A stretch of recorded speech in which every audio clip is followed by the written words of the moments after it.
Bonsoir à toutes et à tous, ravi d'être avec vous ce soir. En face de moi, un homme qui relie notre région au Maroc, qui œuvre pour l'emploi local depuis 30 ans maintenant et est un précurseur en termes de valorisation des déchets.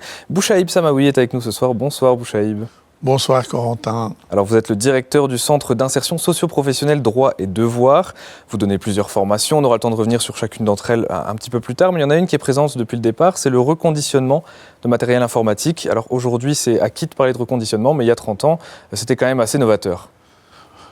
D'abord, je tiens à vous remercier en tout cas pour l'invitation et penser à droits et devoirs et penser à ces 30 ans d'exercice. Et effectivement, quand on a commencé en 1996, je dirais la fondation de cette ASBL, on est parti sur ce constat de dire, tiens, il y a à peu près 55 000 tonnes de matériel informatique qui arrive et qu'il est quelque part stocké. Qu'est-ce qu'on en fait? Donc ça, c'était une demande de recherche qui a attiré à la faculté polytechnique dans le service de mécanique de monsieur Leroy, paix à son âme. Et voilà, donc ça, c'était déjà, je dirais, l'embryon de la création de cette ASBL parce qu'il y avait un problème et qu'il fallait trouver une solution, je dirais, efficace par rapport à cette problématique qui se posait à ce moment-là. Voilà, l'objectif c'est la valorisation de déchets, mais finalement qu'est-ce que c'est un déchet? Parce qu'on voit que vous récupérez quand même pas mal de choses. Tout à fait, donc aujourd'hui on parle de l'économie circulaire parce qu'à l'époque, en 1996, on le voyait comme déchet. Maintenant, le terme déchet il est transformé en déchet ressource. C'est-à-dire aujourd'hui, il y a la loi de Lavoisier qu'on disait dans un système fermé, il y a rien ne se crée, rien ne se perd, tout se transforme.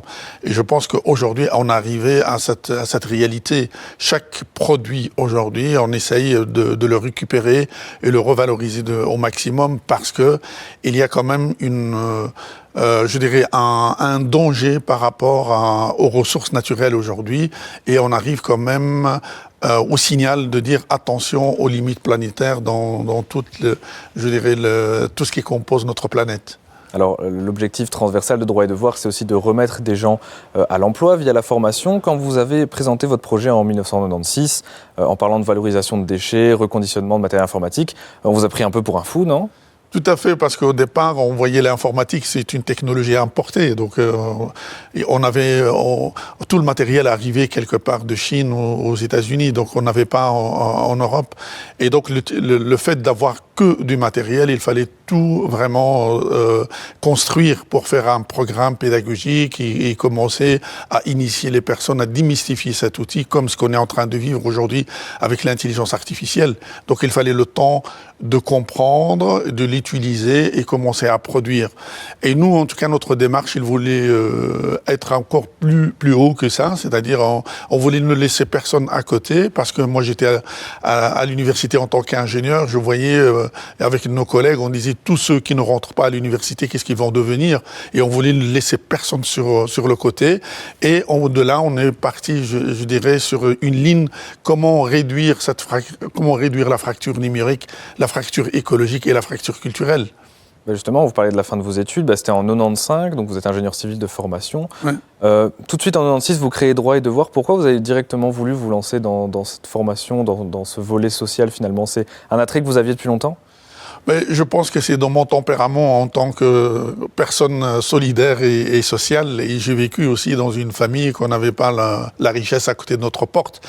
Et j'avais de la chance d'avoir des mentors aussi qui m'ont aidé, qui m'ont ouvert la porte, ils m'ont donné le champ des possibles.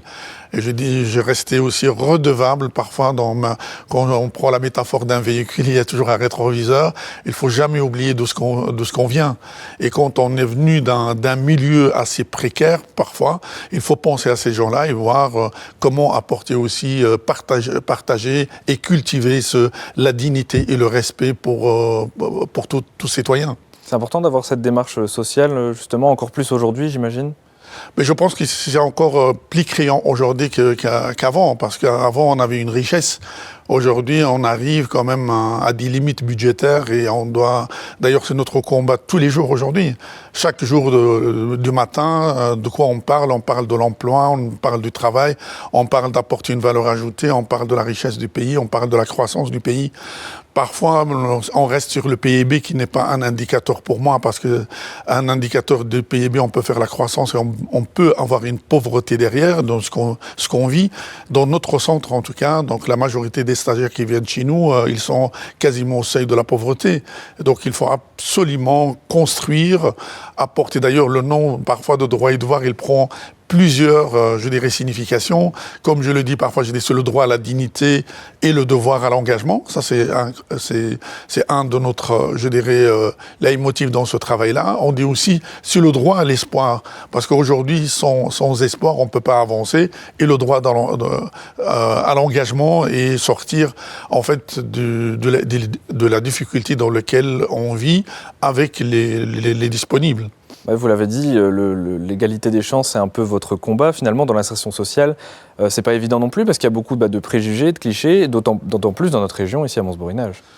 Tout à fait. Nous, on a démarré justement dans un secteur qui est le high-tech, et on parlait de former des gens qui ont seulement le niveau primaire. Parce qu'au départ, comme vous le dites à l'introduction, les gens nous prenaient pour des fous, parce que l'informatique, c'était dédié à l'élite. Il faut sortir de l'université ou bien faire les secondaires supérieurs avant de commencer à pianoter un ordinateur. Et nous, on dit non, on veut faire l'ouvrier de l'informatique, et ça restait notre spécificité. Donc on travaille sur le hardware, c'est-à-dire l'ouvrier informatique on passe sur ces bases-là, mais on a aussi des stagiaires qui ont commencé par ces bases-là, ils sont devenus des techniciens en informatique et qu'ils ont été plus loin dans leur carrière en insertion réussie. Et ces clichés, vous les connaissez bien, parce que vous êtes d'origine marocaine, vous étiez à Casablanca avant de venir en Belgique pour vos études, et vous avez même fait Polytechnique juste après. Quand on arrive ici, qu'on veut entreprendre et qu'on est d'origine étrangère, est-ce qu'il faut en faire plus que les autres? Est-ce qu'ils vont en faire 2 fois plus? Je pense qu'effectivement, on doit faire plus. On doit faire plus parce que peut-être c'est une croyance de notre personne. Et peut-être aussi, il y a parfois des interprétations ou des préjugés qu'on entend, et ça vous donne aussi la force de dire, tiens, aujourd'hui, vous n'avez pas le droit à l'erreur. Et je pense que pour moi-même, je dirais, c'est un exemple que je cite à chaque fois. Quand je suis arrivé, j'étais avec ma femme, il s'est présenté chez un propriétaire, et on devait louer un petit studio. Pour elle, c'était OK, sans problème. Mais le soir, j'ai arrivé avec elle pour donner la caution. Elle a dit, le propriétaire, elle m'a dit, c'était déjà loué. Et de là, j'ai dit, plus jamais je peux être allocataire, je veux avoir l'accès à la propriété, quel que soit. Et je pense que parfois, les difficultés, il faut le transformer aussi en énergie, mais il faut voir aussi la capacité de le faire, bien évidemment. Mais pour moi, c'est une croyance portante de dire aujourd'hui, j'ai pas le droit à l'erreur, je tends vers l'excellence, j'essaye avec le maximum de ce que je peux faire, je mets toutes les ressources je dirais, pour que je puisse arriver au résultat que je me suis fixé, et jusqu'à maintenant, je dirais, touchons du bois, ça va encore. Vous avez clairement vécu ces freins vous-même, vous le voyez encore aujourd'hui, peut-être avec des stagiaires, c'est encore trop présent comme frein, ces freins liés aux origines? Je vous dis, même la semaine passée, j'avais les larmes aux yeux, mais j'ai pas pu les exprimer devant mon stagiaire. En rentrant, il vient me saluer, monsieur, bonjour, monsieur Samawi, ok, bonjour, ça va, tu vas bien? Il dit, non, j'ai quelque chose à vous dire. Je dis, qu'est-ce qui se passe? Il dit, voilà, j'ai reçu le courrier comme quoi je n'aurais pas le droit aux allocations, et en même temps, mes parents me mettent dehors, mais je ne sais pas qu'est-ce que je dois faire. Et il dit, voilà, qu'est-ce que vous pouvez me conseiller?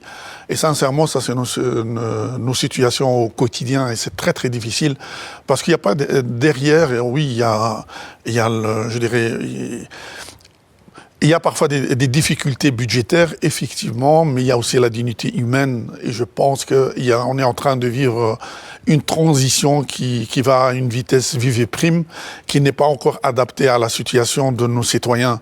Et ça fait très très mal quand on entend des situations pareilles. Parfois nous-mêmes on est démunis, et parfois on est touché même par, je dirais, de la problématique de la santé mentale à cause de ça. Parce que mon personnel, nos formateurs qui veulent amener les personnes à s'en sortir, qu'on entend des choses comme ça, on est démunis.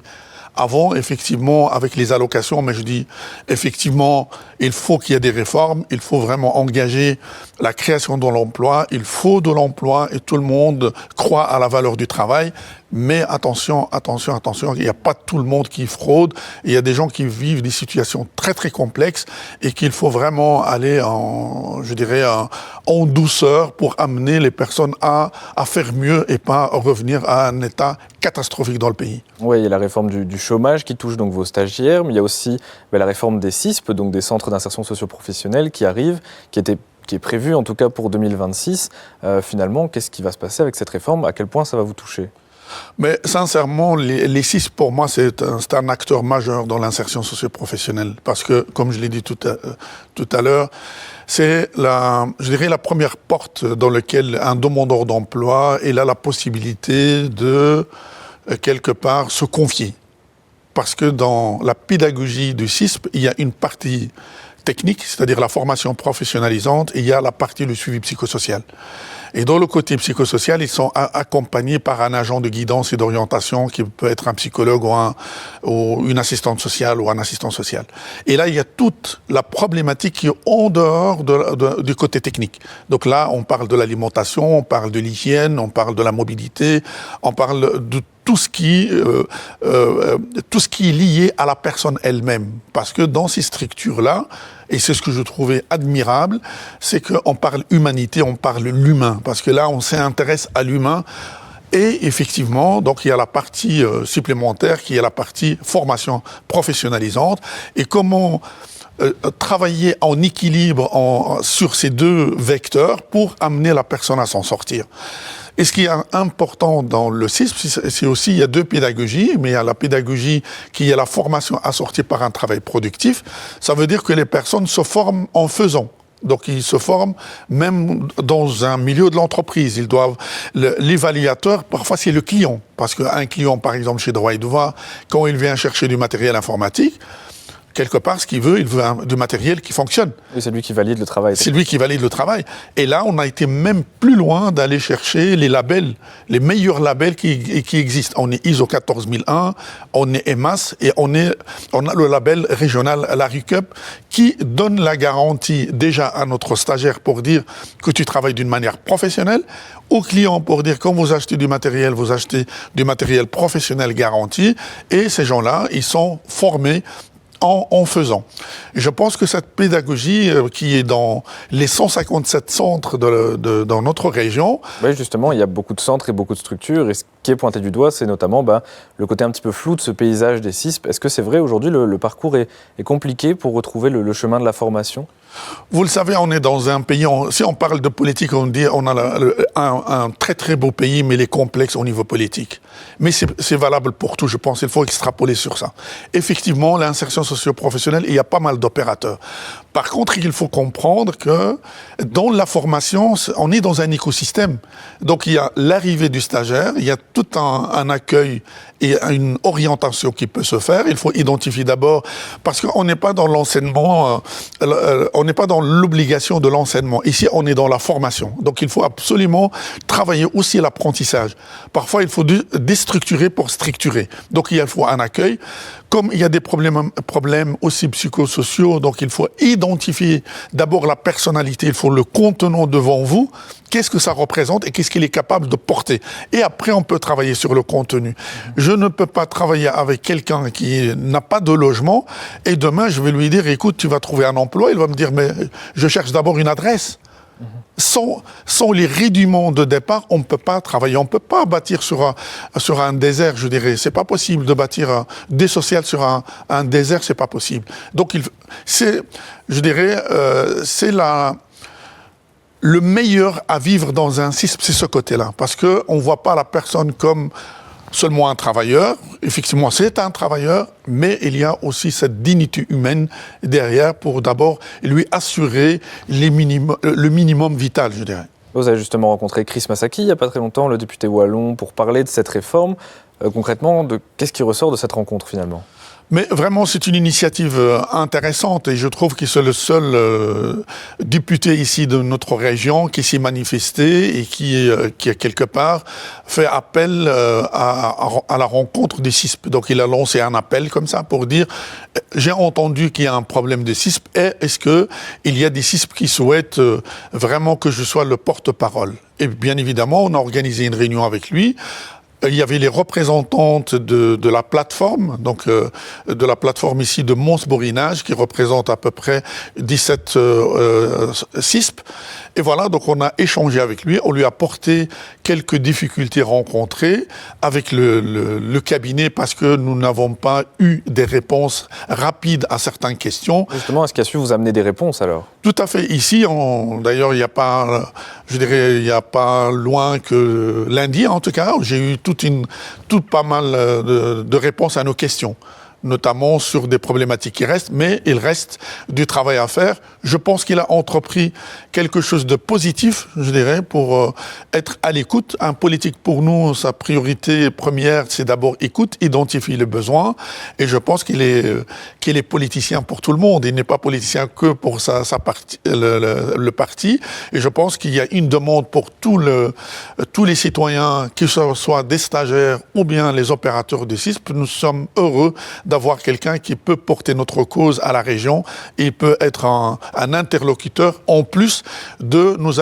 interlocuteurs officiels qui sont l'Interfédé et la Fédération et le bassin de l'emploi et de la formation ainsi que la plateforme des organismes d'insertion socio-professionnelle. Alors on parlait tout à l'heure du Maroc et de votre lien avec le Maroc. Finalement, vous gardez quand même toujours un lien avec votre terre natale parce qu'avec Droit et Devoir et les CISP, vous organisez des formations à Marrakech. Vous avez même reçu un titre d'excellence de la part du premier président de la Cour de cassation du Maroc. C'est important pour vous d'être aussi actif là-bas et de participer au développement du pays ?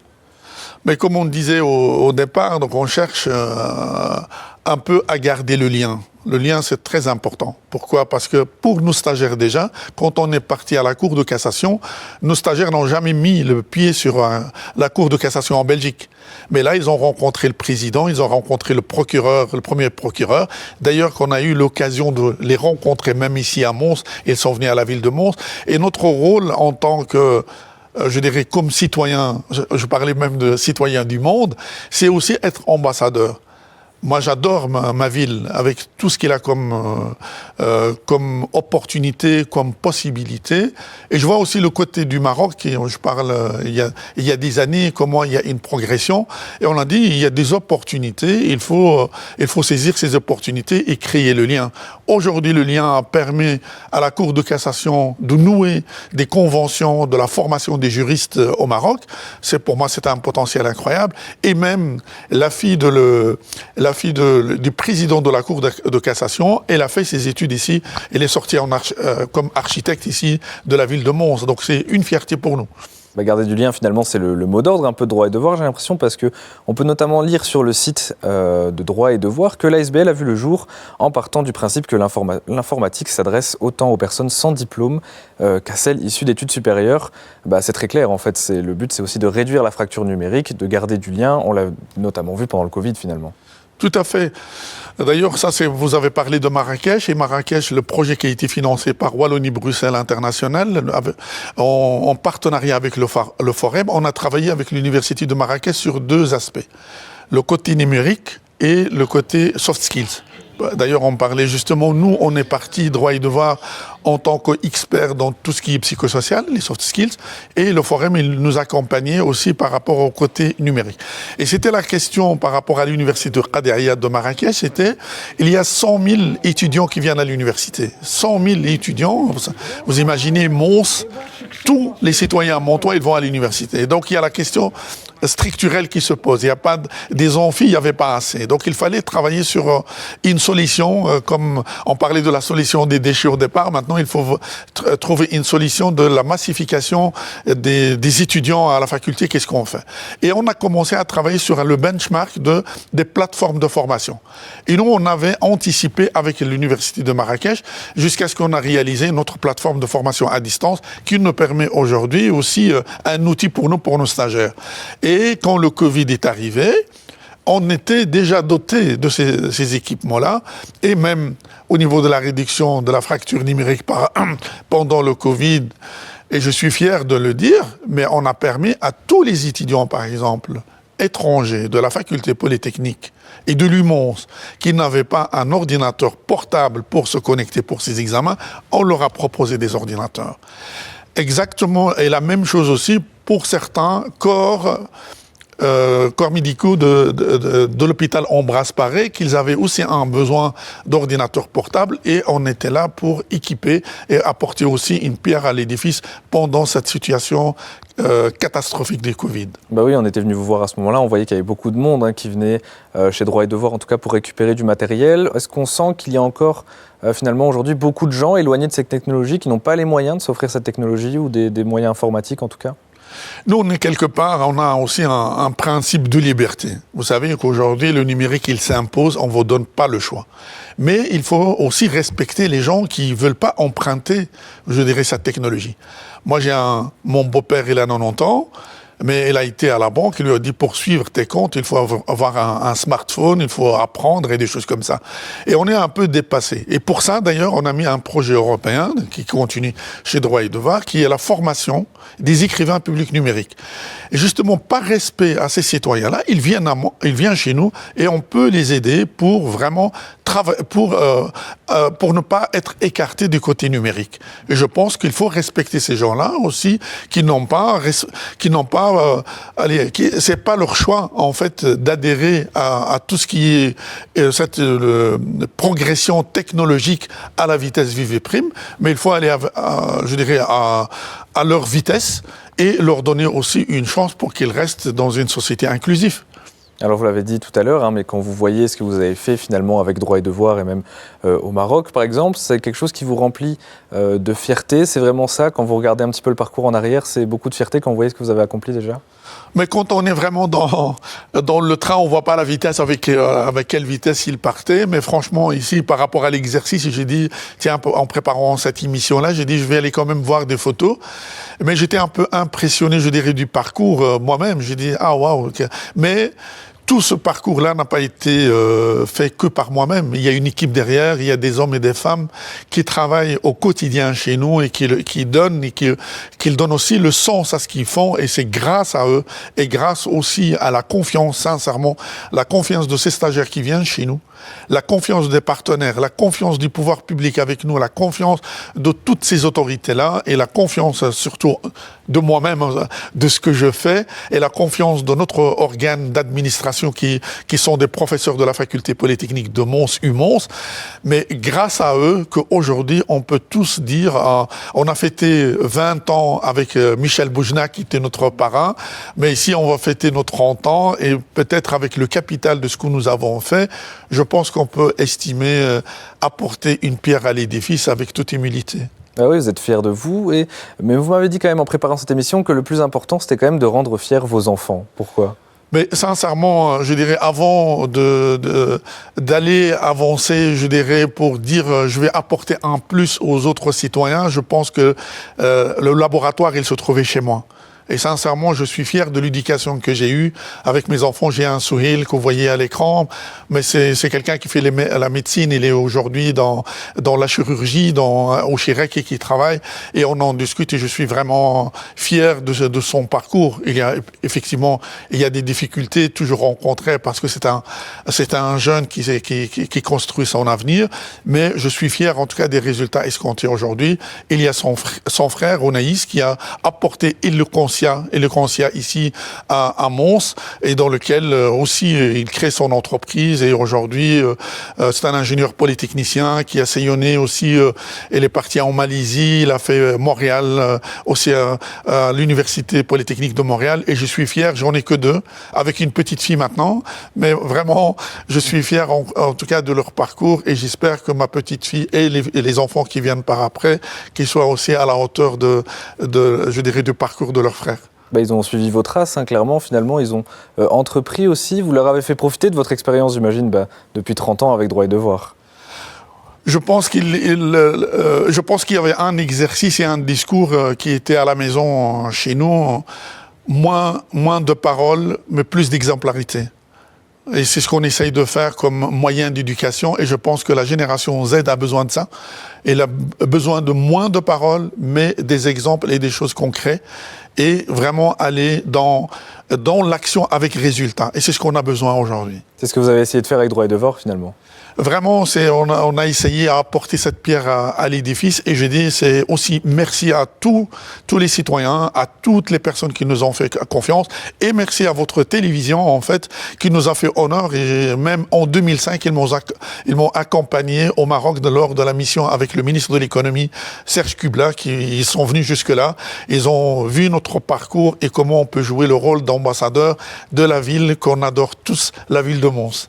Bah oui, finalement, c'était en 2005, ça remonte quand même. Bah justement, TéléMB fête ses 40 ans cette année. C'est important d'avoir une télé locale dans sa région ? Absolument, et c'est mon combat de tous les jours, parce que j'imagine loin une télévision nationale qui peut s'intéresser par exemple à Droit et Devoir, quoi qu'ils l'ont fait, et que je les remercie, mais le coiffeur du coin et tout ce qui passe dans notre actualité, je dirais, de proximité, on a besoin d'une télévision locale. Absolument. Bah voilà, c'est sur ces belles paroles alors qu'on se quitte. En tout cas, on le sait, hein, qu'il reste encore pas mal de défis à relever pour Droit et Devoir. Merci beaucoup, Bouchaïb Samaoui, d'être venu avec moi sur ce plateau. Merci Corentin et merci à vous en tout cas de cette invitation. Ça fait énormément plaisir. Avec plaisir et merci à vous derrière votre écran de nous avoir suivis. J'espère que vous avez passé un bon moment. On se retrouve très bientôt pour un nouveau Face à vous. Au revoir.